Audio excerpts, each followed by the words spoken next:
I always thought I knew what a true friend was. Turns out I was dead wrong. And he knew it too. He knew he deserved so much more than just a grave out here, under this indifferent September sky. He deserved my retribution, and by God, he would get it. The damp earth clung to the soles of my good dress shoes, an unwelcome reminder of the finality beneath us. Around me, the hushed murmurs of the mourners were like a distant hum, a soundtrack to a play I was both starring in and desperately trying to understand. Alex Murphy, my best friend, my brother, gone, just like that. A twisted heap of metal on a desolate stretch of road upstate, a late-night call that had ripped through the false serenity of my life. I was a pallbearer. Me, Kevin O'Connor, the guy whose hands were usually covered in sawdust and concrete, hoisting the weight of my best friend, his coffin, onto my shoulder. It felt wrong, heavy, not just with Alex's physical presence, but with the 10 years of shared laughter, whispered secrets, and unwavering loyalty I'd invested in him. He was the brother I never had.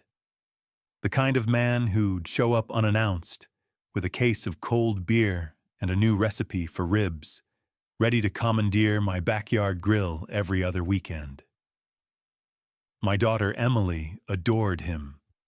He was her godfather, a title he'd worn with genuine affection, or so ID believed. The air was thick with the cloying scent of lilies and the unspoken grief of a small community.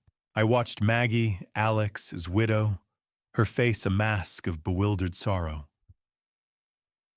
She was a good woman, Maggie, quiet and steady, the anchor to Alex's often turbulent charm. Her hand, cold and trembling, found mine for a brief, reassuring squeeze as the pastor droned on about a life well lived, about peace and remembrance. I nodded, mumbled my condolences, my throat tight with a grief that felt honest, uncomplicated. It was a lie, of course, a monumental, meticulously constructed lie, but I didn't know it yet. Not truly. Later, at the repast, held at the parish hall, a place Alex had once helped me fix the leaky roof, grumbling good-naturedly about the pitch, Maggie was a ghost in black. People swirled around her, offering platitudes, sharing anecdotes. I stood by her side, a silent sentinel, the rock she could lean on. That's what friends did. That's what I did. "Kevin," she said, her voice barely a whisper, her eyes red-rimmed and distant. "Thank you. For everything." I squeezed her shoulder. "Anytime, Maggie. You know that? Alex. He was family." The words tasted like ash even then, a premonition of the bitterness to come. She sighed, a fragile sound. There's so much to do.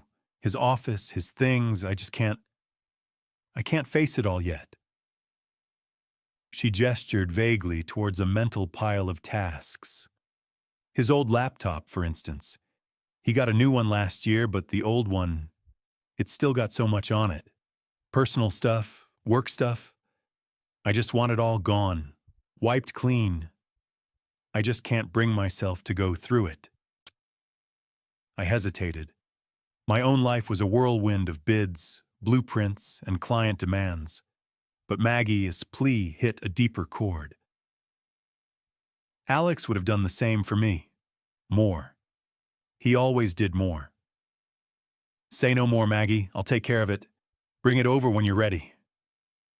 I can run some software, make sure it's all gone. Professionally, you won't have to worry about a thing." A flicker of gratitude, genuine and fleeting, crossed her face. "Oh, Kevin, you're a lifesaver." "Really," I smiled, a genuine, if weary, smile. That's what friends are for, right? The irony, sharp and brutal, would only reveal itself hours later. I was a lifesaver, all right, just not in the way she imagined. I was about to save myself and my daughter from a truth so insidious, so profoundly vile, that it would make the grief I felt now seem like a child's scraped knee. I was about to walk headfirst into the abyss, carrying a laptop that held the blueprint of my own destruction, and I hadn't the faintest clue. The laptop sat on my kitchen island, a silent, unassuming black rectangle gleaming faintly in the pale glow of the range hood light. Karen and Emily were asleep upstairs, their breathing a soft, rhythmic lullaby that usually brought me a quiet peace. Tonight, it felt like a mocking cadence. It was late past midnight, yet ID had a long day of pretending, first at the funeral, then at the job site, a leaky roof on a century-old Victorian that had refused to cooperate. My body ached, but my mind was restless. I plugged in Alex's old machine, watching the Dell logo appear, then the familiar Windows desktop. I navigated to my documents, then pictures, expecting the usual digital detritus of a life, vacation shots, blurry photos of barbecues, probably mine, from his phone, maybe some business presentations. Maggie had just wanted the personal stuff erased, and knowing Alex, that could mean anything from embarrassing college photos to bad poetry. I grimaced, a small, tired smile touching my lips. Good old Alex. Always a character. The folders unfolded. Work, vacation 2021, family, standard. Then, nestled between tax docs and recipes, was one simply titled Projects. My brow furrowed. Projects. Alex was in sales, not construction. Maybe some side hustle I didn't know about, a new venture he hadn't mentioned. Curiosity, a benign, innocent thing, nudged me. I clicked. The folder opened, revealing not spreadsheets or blueprints, but thumbnails. Hundreds of them. Thousands. My breath caught, not in alarm, but in mild surprise. So many pictures. I scrolled, seeing familiar faces, Alex, Maggie, me, Karen, Emily. Parties, holidays, our annual trip to the lake house. Okay, so these were just memories. A digital scrapbook. Maggie would definitely want these gone.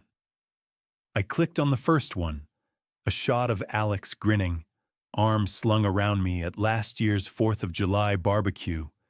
Pure, unadulterated Alex. I kept scrolling. The faint whir of the laptop fan, the only sound in the quiet kitchen. Then, a photograph that made me pause. It was Karen, my wife, laughing, and Alex, closer to her than strictly necessary, his hand on the small of her back. Not overtly intimate, not yet, but something. A fleeting thought. A little close, isn't he? I dismissed it instantly. They were friends. Best friends, really. Alex was always a tactile guy, always cracking jokes. It meant nothing. But then came another. And another. Photos of Alex and Karen at a cafe I didn't recognize. Her hand resting casually on his arm, their heads tilted together, sharing a private joke. A pang of something, not quite jealousy, more like a vague unease, stirred in my gut. Just friends having coffee, I told myself. What's the big deal? My thumb, suddenly numb, scrolled further. The images began to change, less subtle. A picture of Karen, not looking at the camera, but up at Alex, a soft, almost tender expression on her face that I usually reserved for myself. His eyes, usually bright with boisterous humor, held a deeper, almost possessive glint. Then came the videos. Short clips, no more than a minute or two. I clicked on one. The shaky footage showed Karen, laughing, pulling Alex into a tight hug. A kiss. Not a friendly peck, but a lingering, undeniably passionate kiss. My blood ran cold. The laptop felt suddenly heavy, an anvil in my lap. I clicked out of the video, my fingers fumbling, then went back to the photos, scrolling wildly, frantically. The chronology of the folder was brutal, merciless. It started before our wedding. Years before, snapshots of them at various places, intimate dinners, stolen moments, all dating back to the time when Karen and I were dating, engaged, planning our life together. My mind reeled. Disbelief warred with a rising tide of nausea. This couldn't be right. This had to be a mistake, a twisted joke. But the evidence, pixel by pixel, was undeniable. There was Karen in our home, in my living room, giggling as Alex took a selfie of them on my couch, while I was supposedly at a late meeting. There was a video recorded from a hidden angle of them in a hotel room. My stomach churned, a bitter, acidic taste filling my mouth. The world tilted. The air in my kitchen, usually filled with the lingering scent of coffee and whatever dinner Karen had cooked, suddenly felt thin, suffocating. I gripped the edge of the counter, my knuckles white, trying to steady myself. This wasn't just an affair. This was a decade-long deception. A meticulously constructed lie, woven into the very fabric of my life. And then, the worst part, the truly gut-wrenching, soul-crushing blow. I saw myself in the background of some of the earlier photos, a blurred figure, laughing, smiling, utterly oblivious. In one, taken at a barbecue at my place, Karen was leaning against Alex, his arm discreetly around her waist, and just over her shoulder. I was there, my own face, beaming, holding a spatula, completely, devastatingly happy. A puppet on a string, dancing to the tune of their secret symphony. The projects folder wasn't a collection of Alex's business ventures. It was a monument to his ultimate project, the systematic, cynical dismantling of my marriage, my trust, my entire reality. He wasn't just my best friend.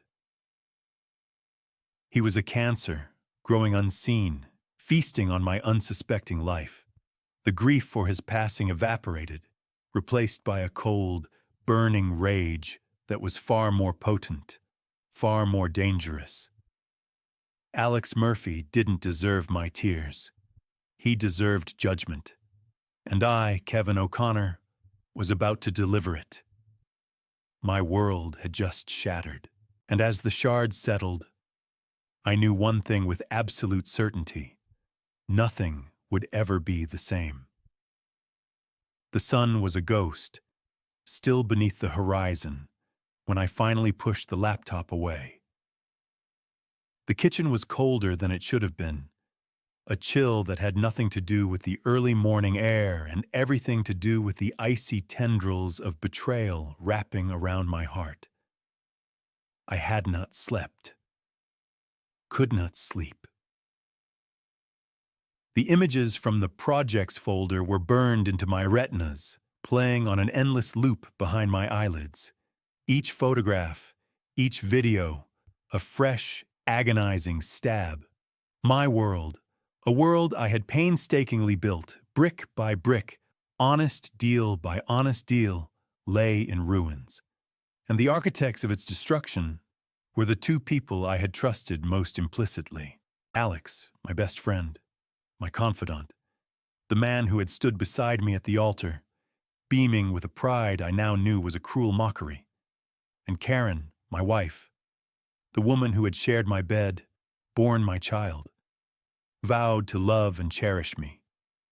Both of them, complicit in a lie so vast, so audacious, it dwarfed every deceit I'd ever encountered in my rough and tumble construction career. I sat there, hunched over the island, the faint scent of stale coffee mocking the usual warmth of our home. My mind, usually focused and pragmatic, felt like a scrambled puzzle. Every memory, every shared laugh, every intimate moment with Karen, every fishing trip with Alex. They all twisted into something grotesque, tainted by the knowledge that underneath it all, a dark current of deceit had always been flowing. I remembered the early days with Karen, her shy smile, the way she crinkled her nose when she laughed. I remembered feeling like the luckiest man alive, a solid, honest guy who found his perfect match. Now, I saw it all through a poisoned lens. Was she laughing with me or at me? Was her affection genuine or merely a performance, perfected over years? The thought was a raw wound, festering. And Alex, God, Alex, the sheer audacity of it. The barbecues at our house, him flirting openly with Karen under my very nose, passing it off as his charming personality. The nights he'd stay late helping me with a project, only to slip away to meet her after I'd gone to bed, or so the timestamps on some of those photos suggested. He'd been a ghost in my own home, a phantom lover in my own bed. He was the godfather to my daughter, for crying out loud. Emily, my sweet, trusting Emily. How could they? How dare they? The nausea returned, cold and bitter. This wasn't just a personal slight. This wasn't some fleeting indiscretion. This was a calculated campaign of emotional sabotage, stretching back a decade. It started before the wedding. Before I even had a chance to build this life. It was a foundation built on quicksand, disguised with a veneer of normalcy and false affection. My hands, usually steady and precise, trembled as I reached for the laptop again. I had to be careful. Haste would be my enemy. The initial shock began to recede, replaced by something colder, something steelier. This wasn't just about my broken heart anymore. This was about justice, about reclaiming what was mine, and about making sure that no one, absolutely no one, ever did this to another person again, least of all to my daughter. I spent the next hour meticulously copying every single file from that projects folder onto a heavily encrypted external hard drive. Every photo, every video, every timestamp. Evidence. Irrefutable, damning evidence. I created multiple backups, storing them in places no one would ever think to look. This wasn't just a record of their betrayal. It was my weapon, my leverage. As I worked, a new kind of clarity began to settle over me. The construction business had taught me a lot. It taught me about foundations, about structural integrity, about how one tiny flaw could bring down an entire building. It taught me about dealing with unscrupulous subcontractors, with dishonest clients, with legal battles. It taught me patience, observation, and the art of planning 10 steps ahead. You didn't just react when someone tried to screw you over in my line of work. You waited. You watched. You gathered information. And then, when the time was right, you struck with precision and overwhelming force. Alex Murphy was gone. His physical body was in the ground, but his betrayal lived on, festering in my mind. And Karen, she was still here, sleeping peacefully upstairs, oblivious to the fact that her carefully constructed world was about to be meticulously deconstructed, plank by plank, by the very man she had so cruelly deceived. I closed the laptop, a faint click echoing in the silent kitchen.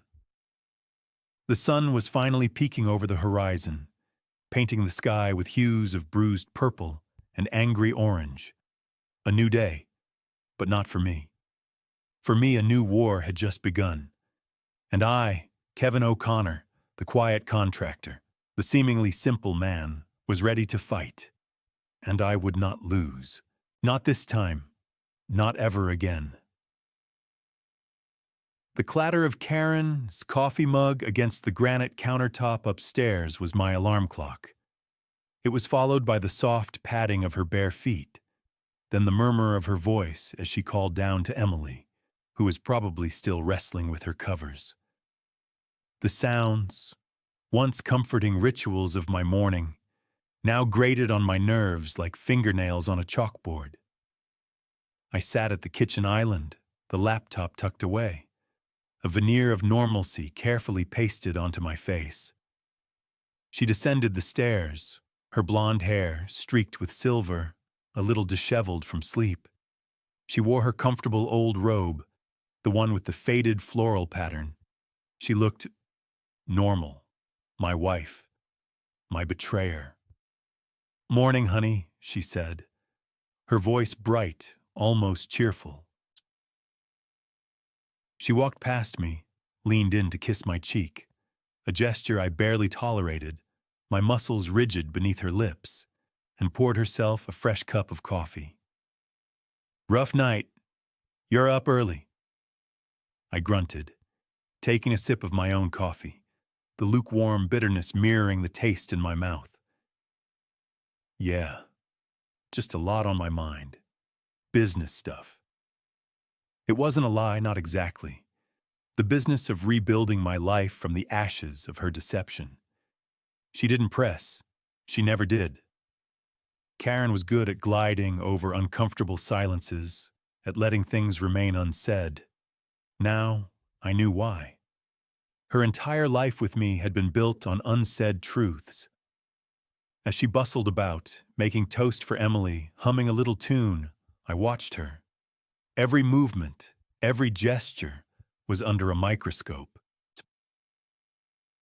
Her laugh, usually so endearing, now sounded hollow, forced. Her gentle touch, a calculated performance. The realization was sickening. The raw, primal rage of the night before had cooled, congealing into something far more dangerous, cold, calculated fury. I'd seen it many times on job sites. A sudden burst of anger might win you a shouting match, but it never won you the project. Strategic thinking, patience, and a precise understanding of your adversary's weaknesses, that's what built empires, or in my case, brought down a carefully constructed lie. My first impulse, a gut-wrenching, animalistic urge, was to confront her, to throw the laptop, the hard drive, the truth, directly into her face, to watch her perfect world crumble in an instant. But then what? A screaming match. Tears. A messy public divorce that would scar Emily for life. No, that wasn't my style. That was Alex's style. Chaos, deception, living for the thrill. I was Kevin O'Connor. I built things, and I would dismantle this with the same precision. You know what's funny about rich people? I'd once told a rookie foreman watching a client try to pull a fast one. They never see the trap until it's too late. They're too busy looking down at everyone else to notice the tripwire. Alex and Karen, in their own way, had thought themselves untouchable. They hadn't seen my tripwire, and it was already laid. My mind began to work, not as a cuckolded husband, but as a general planning a campaign. Step 1, gather more intelligence. The laptop was a gold mine, but it was only one source. I needed to understand the full scope of Alex's life, his finances, his habits.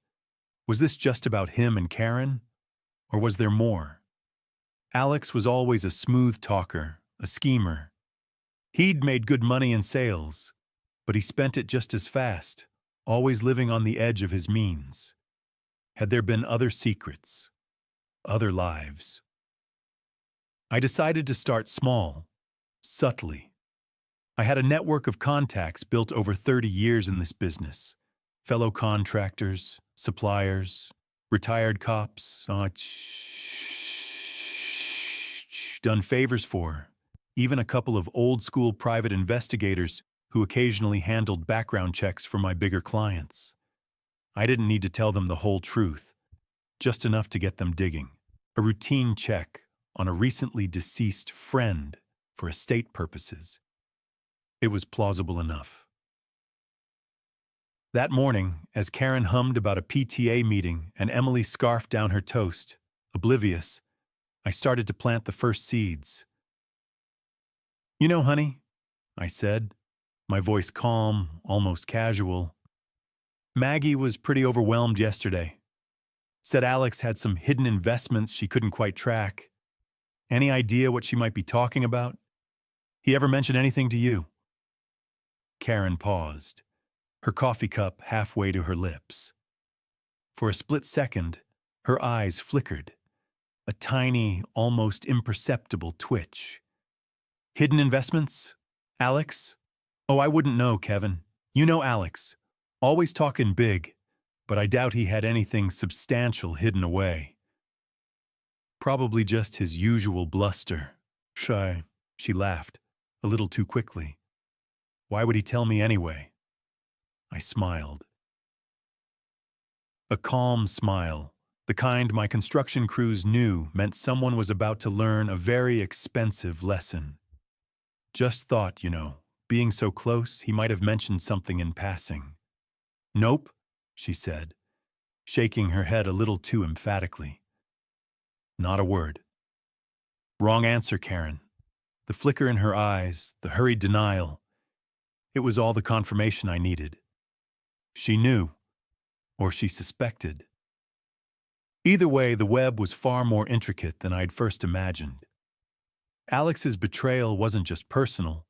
It was a structural flaw, threatening to bring down not just my marriage, but potentially something far larger and more dangerous. The game, it seemed, was only just beginning, and I, for one, was ready to play. The smell of freshly cut lumber, usually a comforting scent that grounded me, felt strangely foreign today. I was on a job site in Westchester, overseeing a renovation of an old colonial. My crew was buzzing around, a symphony of hammers and saws, but my mind was miles away, piecing together fragments of a puzzle I still couldn't fully comprehend. My casual inquiries to Karen about Alex's hidden investments had yielded nothing concrete, but her reaction had confirmed my suspicions. She was hiding something beyond the affair itself. Her evasiveness, the way her eyes darted away, the almost imperceptible tremor in her hand as she poured her coffee. These were tales I, as a seasoned observer of human nature, recognized instantly. She wasn't just guilty, she was scared. That afternoon, I made a detour. Instead of heading straight home, I drove towards the stretch of highway where Alex had met his end. The official report from the state police cited driver error and loss of control, possibly due to a mechanical fault, a tragic accident. No foul play suspected.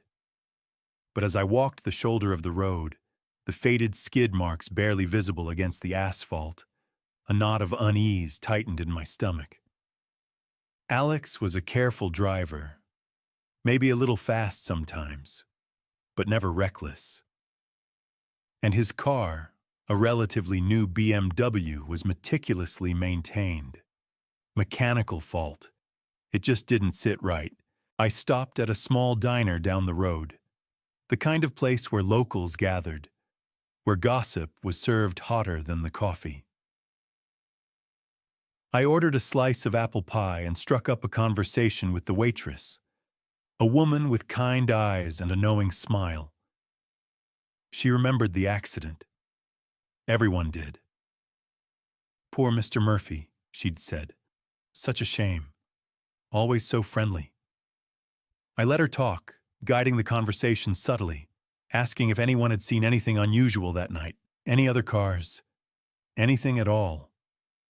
She shook her head, but mentioned a local tow truck driver, Gus, who'd been on the scene. He'd tell you more than the cops, probably. He sees everything on these back roads. Later that evening, after Karen and Emily were settled, watching some insipid reality show, I excused myself, citing paperwork. Instead, I pulled out my phone. First call was to Sal Moretti, a retired NYPD detective ID worked with years ago on a zoning dispute that had turned ugly. Sal was sharp, connected, and owed me a favor or two. "Sal," I said, my voice low and even. "It's Kevin. Got a strange one for you. My buddy Alex Murphy died in a car crash a few weeks back. Official ruling was an accident, but something just doesn't feel right. He was involved in some, let's call them questionable investments. Nothing I can prove, but his widow mentioned it. And a few things just don't add up about the crash itself. Could you, quietly, make a few calls, see if anything in the initial report was overlooked? Any whispers?" Sal grunted, a familiar sound. "Questionable investments, you say? Usually means someone else ended up losing money, Kevin. And when money disappears, people get motivated. Give me a day or two. No promises, but I'll sniff around." My next call was to a contact in local real estate, a man named Frank who had a knack for knowing every property deal, every developer, every shady handshake in a 3-county radius. I asked him to dig into Alex's financial dealings, specifically any land acquisitions or development projects he might have been involved in. Alex had dabbled in real estate on the side, always talking about flipping houses. But what if it was more than just flipping? "He was always talking about a big score, Kevin," Frank said, his voice raspy from years of cigarettes. "Something that would set him up for life. But he was always a little too slick for my taste. Never quite closed anything major through legitimate channels. If he was in deep, it would have been off the books. Dark money. Bad news." The pieces, though scattered, were beginning to form a pattern. Alex wasn't just a philandering friend. He was a man with secrets, a double life that extended far beyond his affair with my wife. He was playing a dangerous game, and his death, I now strongly suspected, was not an accident. It was the price he paid. My moral compass, usually set to true north, wavered for a moment. What did I owe Maggie, the unsuspecting widow? And what about Emily? The truth, when it came out, would shatter their world too. But the thought of letting Alex's death remain a tragic accident, of letting his and Karen's decade of deception go unpunished, was simply unbearable. This wasn't just about revenge. It was about restoring order, about justice. I walked into the living room. Karen looked up from the TV, a fleeting smile on her face. "Everything all right, honey?" I met her gaze, holding it steady. My own smile was tight, unreadable. "Just fine, Karen. Just fine." But it wasn't just fine. Far from it. The shadows of Alex's past were lengthening, stretching out into the present, threatening to engulf everyone in their path. And I, Kevin O'Connor, was now standing directly in their way, ready to shed light on every single dark corner. Days turned into a week, each one a masterclass in silent surveillance. My life became a dual existence. The dependable, grieving Kevin by day, the meticulous, vengeful investigator by night. Karen, blissfully unaware, continued her routine, though I noticed a subtle shift. She was jumpier, checked her phone more often, and her eyes would sometimes dart towards me, as if sensing a change she couldn't quite identify. The mask was starting to crack, ever so slightly. Sal Moretti's call came late one evening. His voice, usually gruff, had an edge of genuine intrigue. Kevin, this Murphy guy, he had a lot of irons in the fire, more than just questionable investments. He was involved in some serious land deals upstate, near that new casino development. Problem is, the land he was trying to push through was owned by a few, let's just say, less than reputable entities. Real estate flips, shell companies, a lot of moving parts, and a lot of money. He paused, a drag on a phantom cigarette. And the accident. Gus, the tow truck driver you asked about, he told me something interesting. Said Alex, his car had a bald tire, an old patch job on the rear passenger side, blew out at speed. But here's the kicker.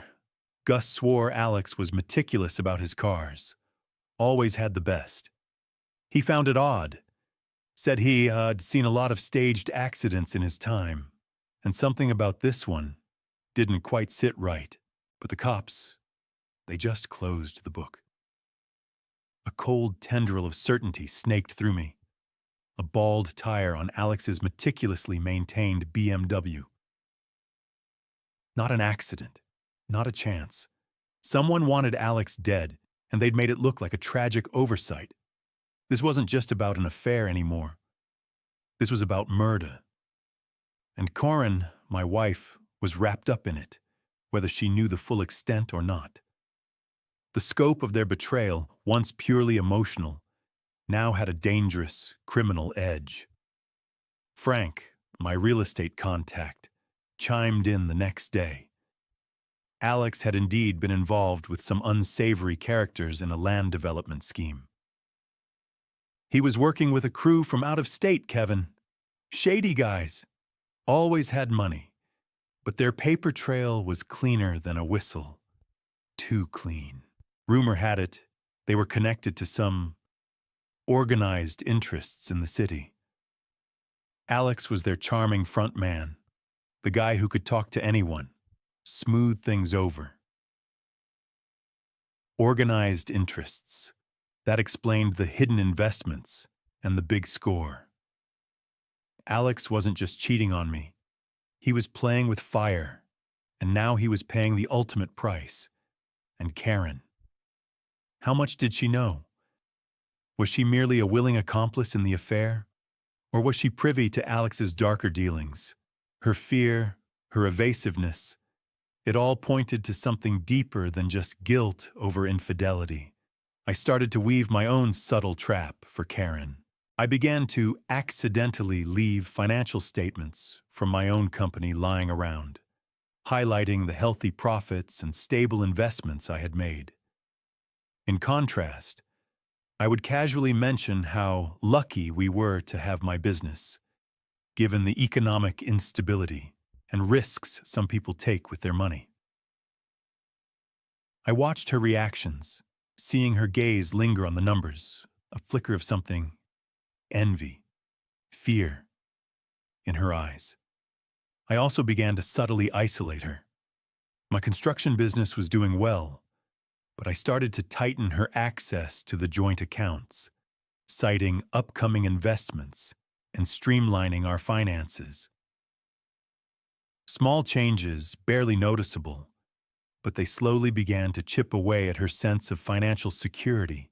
I wanted her to feel the squeeze, to feel dependent, to feel trapped, just as she had made me feel for a decade. One evening, I found a stack of old bills in a drawer, among them a few from a lawyer Alex had apparently used for some personal matters a few years back. Funny, I remarked to Karen, holding up a letter. I didn't realize Alex was still seeing this guy. You know what it was about. Her face went pale. Oh, that old thing. Probably just some contract review for his sales job. You know how thorough he was. Nothing important. She snatched the letter from my hand, stuffing it back into the drawer with a hurried, almost violent gesture. Gotcha. Her reaction wasn't just about Alex's professional dealings. It was about her fear of what those dealings might expose. I made a mental note of the lawyer's name, another thread to pull. The projects folder had revealed a personal betrayal, but Sal and Frank's information had revealed a deeper, darker game. Alex wasn't just a louse. He was a criminal, and he had pulled my wife into his orbit, turning her into an accomplice, a participant in his double life. The rage that had once burned like a wildfire now glowed with the steady, controlled heat of a forge. I was no longer just seeking vengeance for a broken heart. I was hunting for justice for a murdered friend, and for the systemic corruption that had infiltrated my family. The stage was set. The players were in position, and I was about to make my move. The air in our house, once thick with unspoken grief, and now with unspoken tension, was almost suffocating. Karen's carefully constructed facade was crumbling under the weight of her own unease.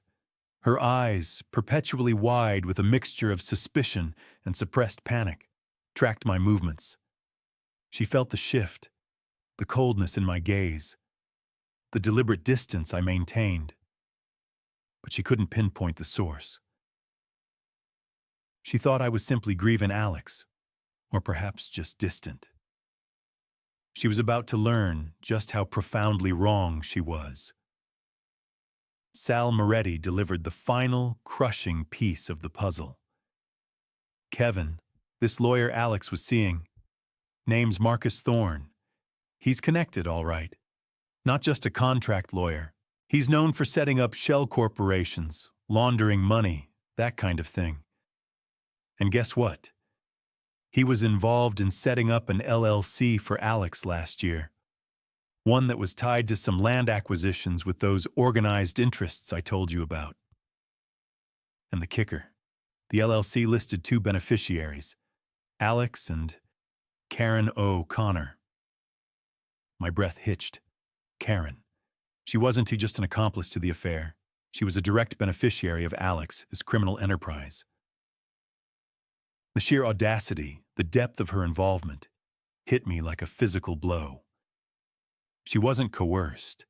She was a willing participant, driven by greed, or perhaps a terrifying blend of greed and a desire for a life beyond what she perceived as my mundane existence. The rage, tempered by strategy, ignited anew, but it was a controlled blaze, focused and lethal. I had all the pieces now.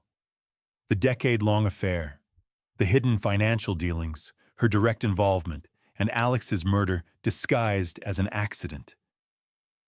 It was time for the first phase of the confrontation, not with the full truth, not yet, but with enough pressure to make her squirm, to watch her unravel. That evening, I set the scene. Emily was at a friend's house, a deliberate arrangement. Karen was making dinner, a chicken stir-fry that smelled vaguely unappetizing to my churning stomach. I walked into the kitchen, holding a carefully selected bank statement, one of my own, but subtly altered to show a much larger and slightly concerning recent withdrawal. "Karen," I said, my voice quiet, almost mournful. "Can we talk for a minute?" She turned, spatula in hand, a forced smile on her face. "Of course, honey. Everything all right?" I sighed, shaking my head. "No, not really. I've been doing some digging into Alex, his finances, trying to help Maggie out. And it's a mess. Beyond what I thought. He had some serious debts and some very questionable investments tied to some very unsavory characters." I paused, letting the words hang in the air. "And what's worse, Karen, it seems he even involved you in some of it. I found a reference to your name on some legal documents, tied to an LLC he set up." Her face drained of color. The spatula clattered to the floor. What are you talking about, Kevin? My name. That's ridiculous. Alex would never involve me in his business. You know that. Her voice was shrill, too loud, too defensive. I leaned against the counter, crossing my arms, my gaze unwavering. Wouldn't you want me to think that? Karen, this isn't some small fry investment. This is serious money. And from what I am hearing, these aren't the kind of people you want your name associated with. I'm worried about you. About us. What exactly did you get yourself into with Alex? She stammered, her eyes darting around the kitchen like a trapped animal. Nothing. I don't know anything about an LLC. Maybe he just listed my name as a formality, for tax purposes. I swear, Kevin, I had no idea. The lie was palpable, thick in the air. I pushed forward, gently, relentlessly. For tax purposes, without your knowledge or consent. That sounds unlikely, Karen, and frankly, illegal. Are you telling me my best friend, the godfather of our daughter, would put you in such a compromising position without your knowledge? Or was it a joint venture? The word joint hung between us, heavy with unspoken meaning. Her breath hitched. Her carefully constructed world was teetering. No, Kevin, it wasn't. She insisted, but her voice was weak, wavering. He just talked about it sometimes. Big plans. But I always told him I wasn't interested. I did not want anything to do with it. I shook my head, a look of profound disappointment on my face. Karen, I've spent my entire life building things with integrity. This is a mess, a dangerous mess. And if your name is on those papers, you're just as liable as he was. Do you have any idea what kind of trouble this could bring down on us? On Emily. The mention of Emily was the final blow. Her shoulders slumped. The defiance drained from her face, replaced by a raw, naked fear. She knew I had something. She didn't know how much, but it was enough to terrify her. She was teetering on the edge of confession. As a final calculated move, I then produced Alex's old laptop, which I had wiped for Maggie. Oh, and by the way, Maggie was asking about this again. Said she found another box of Alex's stuff and wanted to make sure everything was gone from here. I just gave it a final sweep, but maybe you want to give it a quick check yourself, just to be sure. I handed it to her, watching her carefully. Her hand trembled as she took it. Her eyes, wide with panic, darted to the screen, then back to me. She knew. She didn't know what I had done with the data, or if I had even seen it, but the laptop, the silent witness to her betrayal, was now back in her hands. The terror in her eyes was confirmation. The trap was set. She was in it, and now I would watch her squirm. The game was far from over, but the rules had just fundamentally changed. The laptop was a live grenade in Karen's hands. I saw the sudden terror in her eyes, the way her fingers trembled as she clutched the machine. "Oh, right," she mumbled, her voice thin, almost a squeak. Just to be sure." She turned away from me, her back rigid, and walked toward the dining room table, ostensibly to check the laptop. I knew what she was doing. She was trying to disappear, to find a moment of privacy to confirm her worst fears, or perhaps to simply pull herself together. I let her go. My calm smile remained, but inside, a quiet satisfaction began to bloom. This wasn't about shouting or dramatics. It was about slow, deliberate strangulation, psychological warfare. She was panicking, and panic led to mistakes. Over the next few days, Karen was a ghost in her own home. She barely ate, her eyes constantly darting around, never settling. I do often find her in the dining room, hunched over Alex's laptop, her brow furrowed, a desperate energy radiating from her. She was trying to find what I had found, to see if the past had truly been erased. She didn't know, of course, that the only thing she was doing was providing me with further confirmation of her guilt. She was searching for ghosts, while I was living with them. I continued my subtle provocations. I began to accidentally leave articles open on my own tablet about financial fraud, about white-collar criminals facing severe penalties. I'd hum under my breath, loud enough for her to hear, about the importance of loyalty and integrity in business. Each little barb, a tiny pinprick, designed to keep her on edge, to erode her composure. "You know, Karen," I said one morning over breakfast, my voice light, as if reminiscing, "Alex was always such a big dreamer.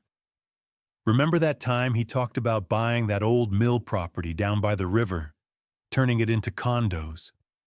Said it was a sure thing, but the paperwork looked complicated." Her fork clattered against her plate. That specific property was one of the ones Sal had mentioned, tied to the organized crime money laundering scheme. Her face paled. "Oh, that old thing. He was always full of grand ideas. Never amounted to anything, did it?" Again, the quick denial, too vehement. "No," I agreed, my eyes fixed on her. "Never amounted to anything for him anyway. But you know, those kind of projects, they always leave a paper trail.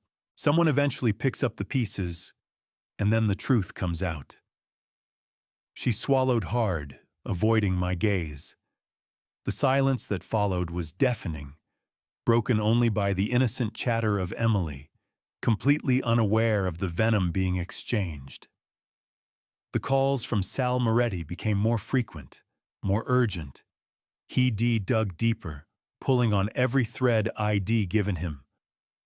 "Kevin," he said one afternoon, his voice grim, "this isn't an accident. Alex Murphy was murdered. The tire wasn't just old, it was sabotaged. Someone tampered with the lug nuts, loosened them, then patched the visible damage. A professional job. Took time. They wanted it to look like a blowout, but they knew it would be catastrophic at highway speeds. And those organized interests I mentioned, they were getting nervous. Alex was trying to pull out of a deal. Had too much dirt on them. He was a liability."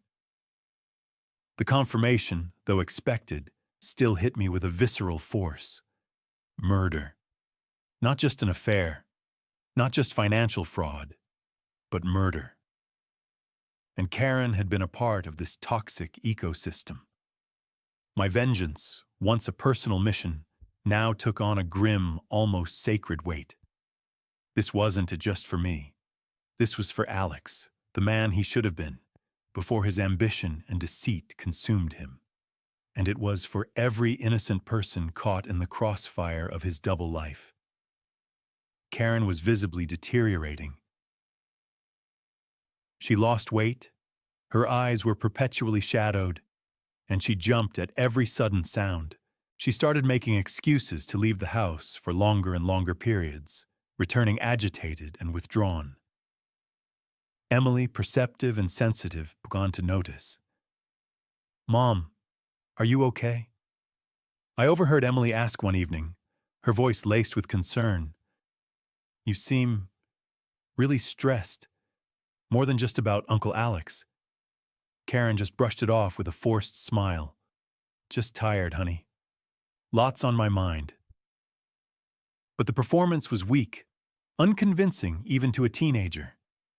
This was the one thing I couldn't stand, her pain, her distress, reflected in Emily's innocent eyes. My daughter was suffering because of her mother's choices. That sealed it. The time for subtle pressure was over.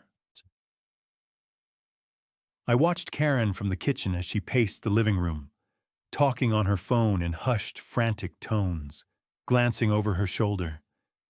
She was cornered, desperate, and that meant she was dangerous, to herself and potentially to Emily. I couldn't let this drag on. The truth, raw and unvarnished, had to come out. I made a decision. A cold, hard decision, born of a decade of betrayal and months of meticulous planning. I had all the evidence. I had the motive, the means, and the full scope of their deceit.